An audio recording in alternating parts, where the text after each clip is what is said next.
하나님 아버지 감사합니다. 주님의 진리의 말씀을 듣고 깨달을 수 있는 감각을 주셔서 고맙고 감사합니다. 이를 인하여 찬양합니다.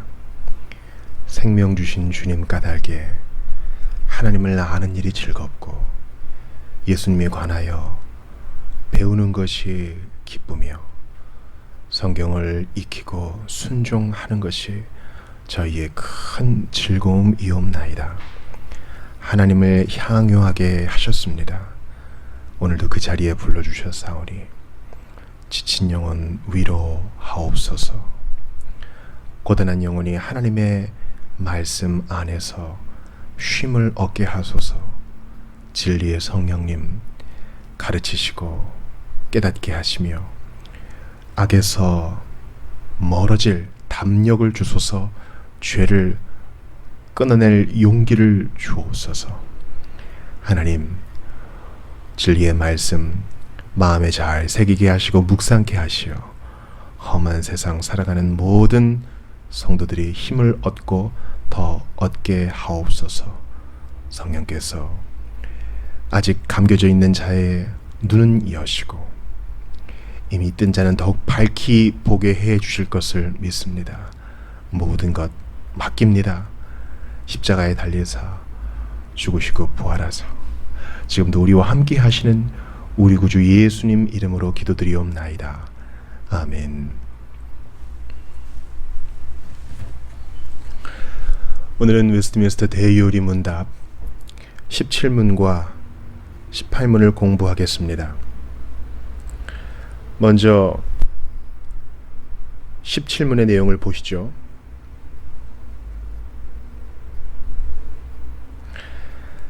하나님께서 사람을 어떻게 지으셨습니까? 하나님께서 모든 피조물을 만드신 후에 사람을 남자와 여자로 지으시되 땅의 흙으로 남자의 몸을 조성하시고 남자의 갈빗대로 여자를 만드시며 그들에게 이성적이고 불멸하는 산영을 입히셨고 하나님의 형상을 따라 지식과 참된 의와 거룩함으로 그들을 지으셨고 하나님의 법이 그 마음에 기록되게 하시며 그것을 행할 능력을 주셨고 피조물을 다스리게 하셨으나 그들은 타락할 수 있었습니다. 우리는 지난 시간까지 작정의 시행에 있어서 창조를 봤고요. 오늘은 그 창조, 이제 천사의 창조와 아울러 이제 사람의 창조로 이 창조를 마무리하고 또 다른 작정의 시행인 이제 섭리를 보겠습니다. 하나님이 사람을 어떻게 지으셨는가? 창세기 1장 27절을 보십시오. 하나님이 자기 형상 곧 하나님의 형상대로 사람을 창조하시되 남자와 여자를 창조하시고. 하나님은 사람을 자신의 형상으로 자신의 모양으로 빚으셨습니다. 이것은 오직 사람만 그러합니다. 하나님은 사람을 남자와 여자로 만드셨습니다. 그러므로 남자와 여자가 모두가 차별 없이 하나님의 형상과 모양을 반영한 존귀한 존재입니다.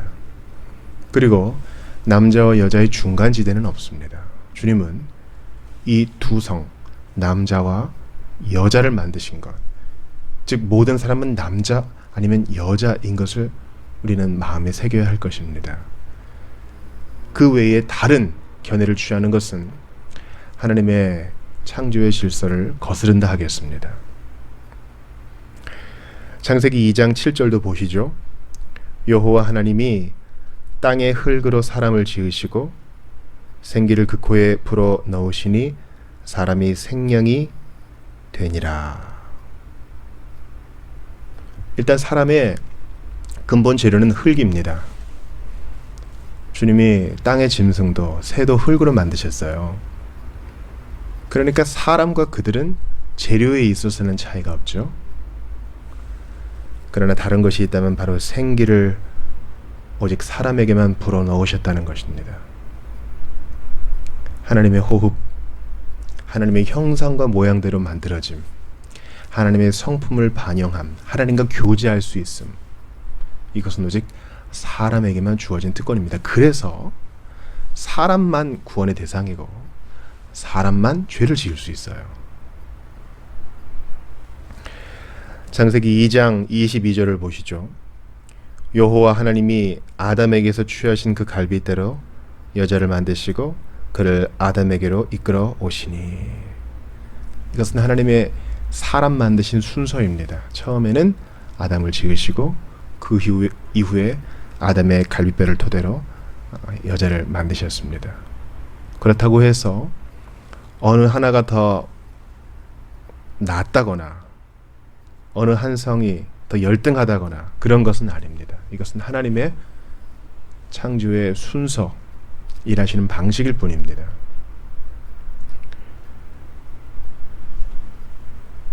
이것과 아울러서 여자가 뱀과 대화를 나눠 먼저 타락했기 때문에 여자가 열등하다, 여자가 죄의 근원이다, 그렇게 얘기하는 것은 성경적인 해석이 아니라 하겠습니다.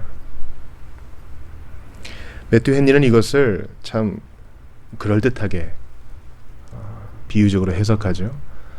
하나님이 그 많은 뼈들 중에 왜 갈비뼈로 여자를 만드셨는가? 남자의 머리뼈로 만들지 않으셔서 남자 위에 군림하지 않게 하시고, 또 남자의 다리뼈로 만들지 않으셔서 남자에게 짓밟히지 않게 하시고, 그 옆에 갈비뼈처럼 옆에 두게 하신 겁니다. 이것이 바로 부부의 연합의 모습 아니겠습니까?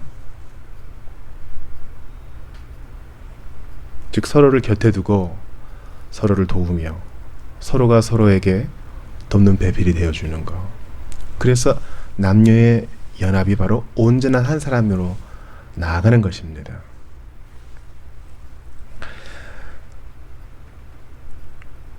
욥기 35장 11절을 보시죠. 땅의 짐승들보다도 우리를 더욱 가르치시고 하늘의 새들보다도 우리를 더욱 지혜롭게 하시는 이가 어디 계시냐고 말하는 이도 없구나. 여기서는 무엇을 말합니까?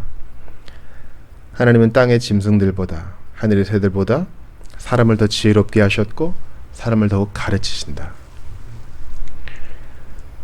하나님과 영적인 교제를 하는 대상은 사람뿐이라고 말씀을 드렸죠.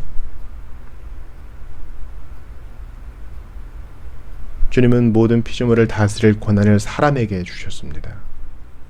이 사람에게는 하나님의 지혜가 담겨 있습니다. 우리의 부패로 말미암아 이것을 어그러뜨리고 피조물을 억압해서 그렇지, 사람은 하나님의 형상과 모양대로 지음받은 아주 탁월한 존재입니다. 그래서 공산주의 정권 하에서 그 독재자의 동상이 여기저기 이렇게 세워져 있잖아요. 그것은 여기는 바로 그가 다스리는 땅이다, 그런 것을 의미하죠. 지금도 많은 사람들이 활보합니다. 그들은 다 하나님의 형상과 모양대로 지음받은 자들이에요. 그들이 이동하고 존재하는 모든 곳에서 하나님은 선포하십니다. 내가 이들을 만들었고 나는 이들을 통해 다스린다. 하나님의 형상과 모양대로 지음받은 사람이 하나님과 영적 교제를 하지 못하고 자기 멋대로 살아가는 것은 매우 슬픈 일이라 하겠습니다. 좋은 것을 가지고 그릇되게 쓰기 때문이죠. 전도서 12장 7절도 보시죠. 흙은 여전히 땅으로 돌아가고 영은 그것을 주신 하나님께로 돌아가기 전에 기억하라. 사람은 죄로 인해서 죽음을 맞이하게 됐습니다. 그래서 흙은 그 본래 재료인 땅으로 돌아가고요. 그러나 주님은 이제 재림하실 때 그것들을 다 긁어 모아, 다 불러 모아 다시 몸의 부활을 하게 하실 겁니다. 영은 그것을 주신 하나님께로 돌아간다. 모든 영혼은 하나님이 허락하신 것입니다. 영혼은 불멸합니다. 하나님이 그것을 사람에게 주셨습니다. 마태복음 10장 28절 보세요. 몸은 죽여도 영혼은 능히 죽이지 못하는 자들을 두려워하지 말고 오직 몸과 영혼을 능히 지옥에 멸하실 수 있는 이를 두려워하라. 사람을 3분설, 영혼 6 또는 2분설, 영혼과 6 이렇게 나누는 경향이 있지만 여기서 분명히 얘기하는 것은 무엇입니까? 온몸과 영혼은 하나님이 지으신 것이요. 예수 그리스도를 믿고 회개한 자는 온몸과 영혼이 천국에서 그리고 새하늘과 새 땅에서 영생을 누리게 될 것이지만 그렇지 않은 자, 그리스도를 거부하고 복음을 멸시한 자는 온몸과 영혼이 지옥불에 떨어지게 된다는 것입니다. 하나님은 마땅히 두려워할 유일한 존재이십니다. 누가복음 23장 43절을 보시죠. 예수께서 이르시되 내가 진실로 내게 이르노니 오늘 내가 나와 함께 낙원에 있으리라 하시니라.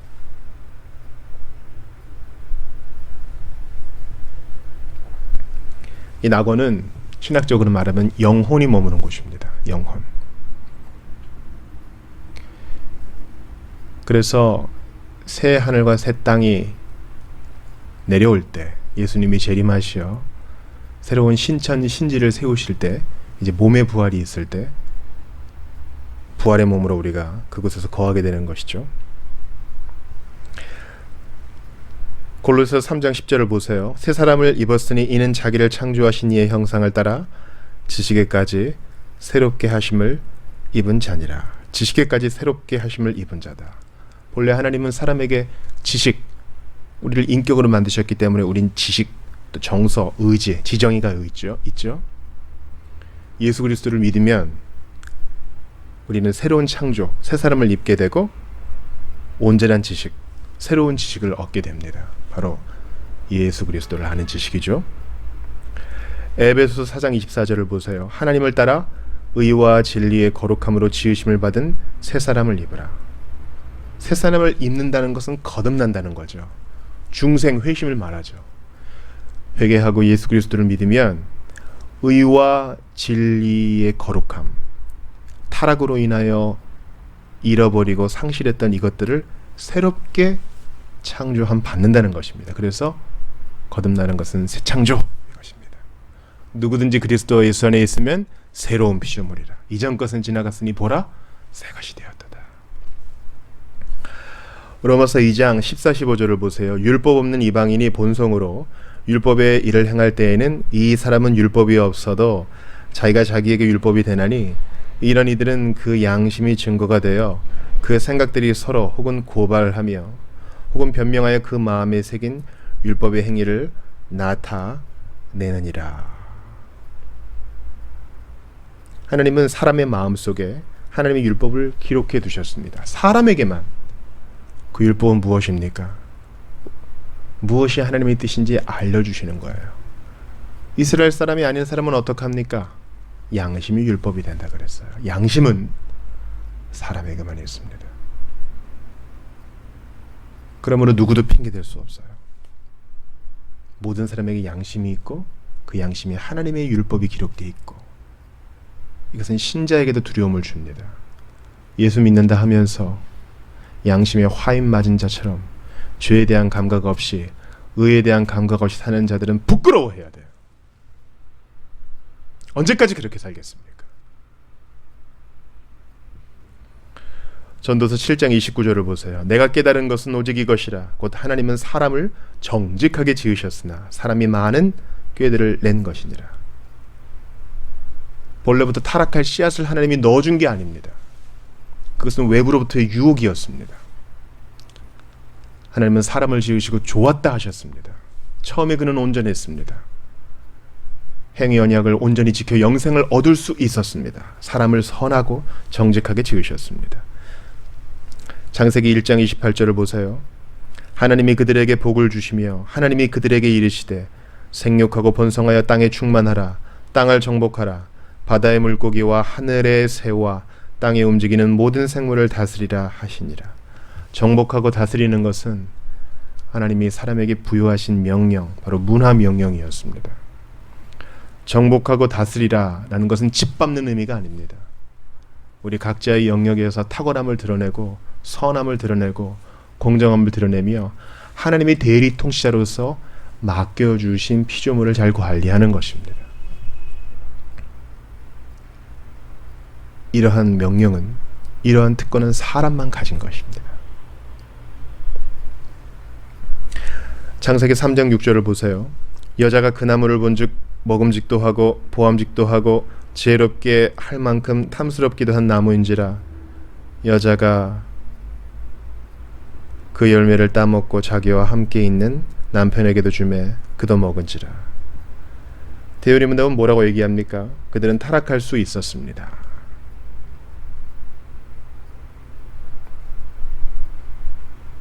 그들은 자유로운 선택을 하나님께 부여받았습니다. 그러나 그들은 그 선택을 잘못 사용하였습니다. 이것이 우리의 비참과 죄의 원인이죠. 자, 18문을 보시죠. 하나님께서 섭리하시는 일이 무엇입니까? 하나님께서 섭리하시는 일은 자기의 모든 피조물을 가장 거룩하고 지혜롭고 능력 있게 보존하시고 통치하시는 것이며 하나님의 영광을 위하여 그것들과 그 모든 활동을 배정하시는 것입니다. 섭리, 작정의 시행으로서의 섭리. 하나님은 세상을 창조만 하고 내버려 둔 게 아니라 여전히 개입하시고 주관하시고 다스립니다. 데요리 문답에서는 보존한다, 통치한다, 또 모든 활동을 배정한다 이렇게 얘기합니다. 시편 145편 17절을 보시죠. 여호와께서는 그 모든 행위에 의로우시며 그 모든 일에 은혜로우시도다. 하나님이 섭리하신다, 다스리신다는 것은 하나님은 온전히 은혜로우시고 의로우시기 때문에 하나님이 하시는 일은 실수가 없고 다 선하며 다 의롭고 온전하다는 것을 성경은 말하고 있습니다. 시편 104편 24절을 보시죠. 여호와여 주께서 하신 일이 어찌 그리 많은지요. 주께서 지혜로 그들을 다 지으셨으니 주께서 지으신 것들이 땅에 가득하니이다. 하나님이 하시는 일 모두 많다 했어요. 얼마나 많습니까? 주님은 지금도 일하십니다. 섭리로 다스리셔요. 졸지도 주무시지도 않고 피조물에 대하여 지극한 관심으로, 특별히 이 인간에 대하여는 더한 관심으로 지켜보시며 다스리십니다. 섭리, 간섭하는 원리 아니에요. 이 섭, 귀, 이가 3개 있지 않습니까? 주님이 다 들으세요.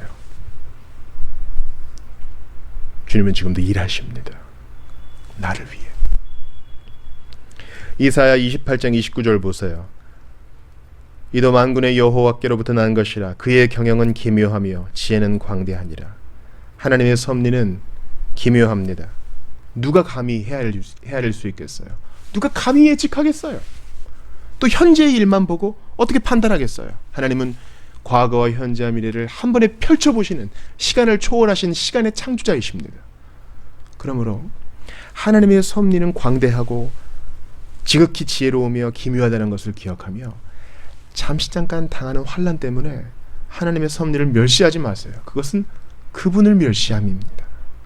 인내하고 기다리세요. 하나님의 사람이여, 당신은 하나님의 손안에 있으니 그 섭리가 당신을 안전히 이끌 것입니다. 히브리서 1장 3절 보세요. 이는 하나님의 영광의 광채시요 그 본체의 형상이시라. 그의 능력의 말씀으로 만물을 붙드시며 죄를 정결하게 하는 일을 하시고 높은 곳에 계신 지극히 크신 이의 우편에 앉으셨느니라. 예수님이 섭리의 주체자이십니다. 섭리하시는 하나님 예수님이십니다. 그런데 말씀으로 만물을 붙드신다 그래요. 창조만 해놓고 알아서 돌아가라가 아니라 지금도 만물을 질서 있게 다 붙드시고 그 안에 있는 죄인들은 어긋나고 파괴하고 어그러뜨리지만 주님은 보존하십니다. 생각해 보셨습니까? 사람이 이렇게 환경을 망가뜨리는데 그 도가 지나치지 않게 하시는 하나님이 계시다는 거 놀랍지 않습니까? 쓰레기를 파묻습니다. 바다에 폐수를 버립니다. 유조선은 침몰합니다. 각종 매연이 하늘을 찌르고 있습니다. 하나님은 사람들을 통하여 어느 정도 지혜 있는 사람들이 이것을 규제하게 하셨고 또한 그분의 권능의 손으로 마지막 날 때까지 세상을 보존하십니다. 그러므로 하나님의 섭리 앞에 겸손하세요. 마태복음 10장 29에서 31절을 보시죠. 참새 2마리가 한 아사리온에 팔리지 않느냐. 그러나 너희 아버지께서 허락하지 아니하시면 그 하나도 땅에 떨어지지 아니하리라. 너희에게는 머리털까지 다 세신 바 되었나니 두려워하지 말라. 너희는 많은 참새보다 귀하니라. 얼마나 복돼요. 사람들이 하찮게 여길 수 있는 참새도 돌보시고, 그 참새가 떨어지는 것도 다 하나님의 섭리하에 있고, 머리털까지 다 세시는 분이시니 신자야 안심하라. 하이델베르크 유리분담에서는 뭐라고 얘기해요? 잎새와 풀, 비와 가뭄, 풍년과 흉년, 먹고 마실 것, 건강과 질병, 부와 가난, 이 모든 것이 아버지와 같은 손길로 하나님이 다 주관하시는 겁니다.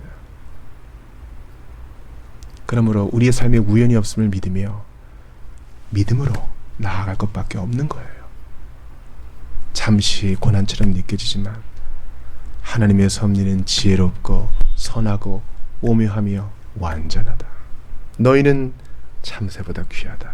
우리를 귀히 여기시는 분이 우리를 가학적으로 다루시려고 우리를 구원하셨겠습니까? 믿음을 가지십시오. 창세기 45장 7절 보세요. 하나님이 큰 구원으로 당신들의 생명을 보존하고 당신들의 후손을 세상에 두시려고 나를 당신들보다 먼저 보내셨나니. 요셉이 형들에게 말합니다. 형들은 요셉을 죽이려 했으나 하나님은 그를 섭리의 손으로 이끄시어 애굽의 총리로 삼으셔서 야곱과 그의 가족들을 구해내고 그들을 초청하고 거기서 큰 민족을 이루게 합니다. 하나님의 섭리. 하나님이 요셉을 거기로 보내셨다 했어요. 형들은 팔았다고 했지만 하나님의 섭리에서는 요셉을 애굽으로 오게 하신 겁니다. 시편 103편 19절 보세요. 여호와께서 그의 보좌를 하늘에 세우시고 그의 왕권으로 만유를 다스리시도다. 아멘. 왕권. 우리 하나님은 모르는 것이 없는 전지전능한 왕이셔요. 무소부지한 편지하시는 왕이셔요. 만유, 모든 것을 다스리신대요. 우리도 포함되고 모든 피조물이 다 포함됩니다. 우리의 구원을 위하여, 우리의 유익을 위하여, 우리를 귀히 여기시기 위하여 지금도 섭리하십니다. 다스리십니다. 그 다스림에 만족하며 순종해 나가시는 것이 우리 몫입니다. 하나님 역할을 하지 마세요. 그렇게 할 수도 없습니다. 해서도 안 돼요. 걱정은 그분께 맡기십시오. 당신이 할 일은 명확한 성경 말씀에 따라 우리의 행보를 옮기는 것뿐입니다. 로마서 11장 36절 보세요. 이는 만물이 주에게서 나오고 주로 말미암고 주에게로 돌아갑니다. 그에게 영광이 세세에 있을지어다. 아멘. 섭리는 바로 하나님의 영광을 위한 것입니다. 자칫 우리를 위하시네, 우리의 안위, 우리의 복지만이 목적인 것으로 생각하지 마세요. 하나님은 자신의 영광을 위해 일하십니다. 우리를 돌보심으로 말미암아 찬양케 하시는 것입니다. 그러므로 하나님 앞에 기쁠 때나 슬플 때나 찬송하세요. 감사하세요. 그것이 섭리의 목적이요. 우리가 그러할 때 우리의 기도의 응답의 때는 당겨질 것이고 우리는 더욱더 평안을 취할 것입니다. 이사야 63장 14절을 보세요. 여호와의 영이 그들을 골짜기로 내려가는 가축같이 편히 쉬게 하셨도다. 주께서 이와 같이 주의 백성을 인도하사 이름을 영화롭게 하셨나이다 하였느니라. 우리를 인도하시는 섭리의 하나님이 당신의 이름을 영화롭게 하기 위하여 오늘도 우리를 책임지고 데리고 가십니다. 구름기둥과 불기둥으로, 그것보다 더 선명한 성령의 이끄심으로 우리를 데려가시니 골짜기로 인도하시든 능선으로 인도하시든 믿음으로 따라갑시다. 섭리의 하나님을 신뢰합시다. 우리를 지으실 뿐만 아니라 다스리시고 보살피시고 한 걸음 한 걸음 가게 하시고 만날 만한 사람을 만나게 하시고 공고한 상황을 이겨내게 하시는 주 하나님 앞에 납작 엎드려 오늘도 주님께 찬양을 올려드리는 여러분들 다 되시기 바랍니다. 십자가에서 섭리하시는 성부 하나님 앞에 온전히 순종하신 주 예수님, 그 예수님의 온전한 그 침묵의 순종 까닭에 우리가 구원받았습니다. 우리도 기쁠 때에만 찬양하지 말고 섭리의 어두운 그늘이 있을 때에도 하나님 영광 받으시면 족합니다. 나를 위하실 줄 압니다. 그 믿음으로 인내하며 나아가는 여러분들 다 되시기를 삼위 하나님의 이름으로 축원합니다. 기도합시다. 주 하나님 감사합니다. 저희를 주의 형상과 모양으로 만드시고 복된 명령, 복된 특권을 주셨습니다. 만드실 뿐만 아니라 구원하시고 한 걸음 한 걸음 인도하시며 그 어느 것도 우연히 없게 섭리하시는 하나님, 주님을 찬양합니다. 나 같은 것에게 관심을 가지시고 사랑을 보이시고 온갖 좋은 것을 채우시며 환난을 통해 배우게 하시고 연단하시는 주님, 모든 찬양과 영광을 받으시고 저희는 하나님께 순종하는 법을 매일매일 배우게 하소서. 믿음으로 사는 것을 가르쳐 주시옵소서. 어느 것도 우연히 없사오니 참새 한 마리도 주관하시고 머리털도 다 세시는 주님 앞에 감사로 반응하는 우리 모두가 되게 하시고 그리스도의 십자가 바라보며 예수님의 발자취를 따르게 하여 주시옵소서. 고난 중에 있는 자들이 이 창조와 섭리의 교리 까닭에 힘을 얻고 더 얻으며 위로를 받고 더 얻어 다른 이들을 품을 수 있는 데까지 나아가게 하시옵소서. 좋으신 구주 우리 구주님 예수 그리스도 이름으로 기도드리옵나이다. 아멘.